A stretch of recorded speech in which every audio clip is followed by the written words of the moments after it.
നമുക്കൊന്ന് സപ്പോർട്ട് പറിച്ചാലോ? നമ്മുടെ കിങ്ങിണി ഫാമിൻ്റെ സപ്പോർട്ട പഴുത്തിട്ടുണ്ട്, നല്ലവണ്ണം വിളഞ്ഞ് നന്ന പാകമായിട്ടുണ്ട്. നമുക്കൊന്ന് പറിച്ചാലോ?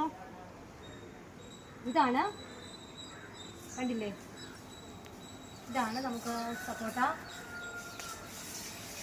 നമ്മൾ സപ്പോർട്ട പറിക്കുന്നുണ്ട്.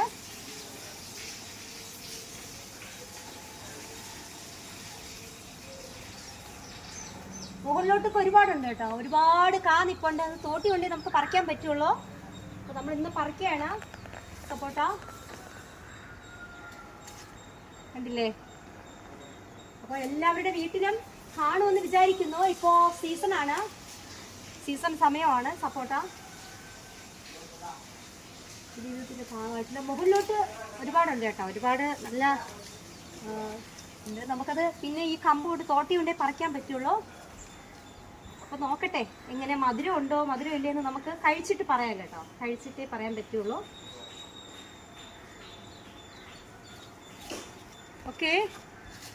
അപ്പോൾ ആ ജേമ്പ മരം, നമ്മുടെ ജേമ്പ കണ്ടില്ലേ? ജേമ്പ പൂവെല്ലാം പൊഴിഞ്ഞു പോയി, ഒരുപാട് കാ വന്നിട്ടുണ്ട്. കാ ഇതാ ഇഷ്ടംപോലെ കായാണ്. അതുപോലെ നമ്മുടെ പേരയും അതുപോലെ തന്നെയാണ്. നമ്മുടെ പേരയ്ക്ക ആയാലും നമ്മുടെ കിങ്ങിണി ഫാമിൻ്റെ പേരയ്ക്ക ഒരുപാട് കാ വന്ന് നിൽക്കുകയാണ് കേട്ടോ. പേരമരത്തിൽ ഒരുപാട് കായുണ്ട്.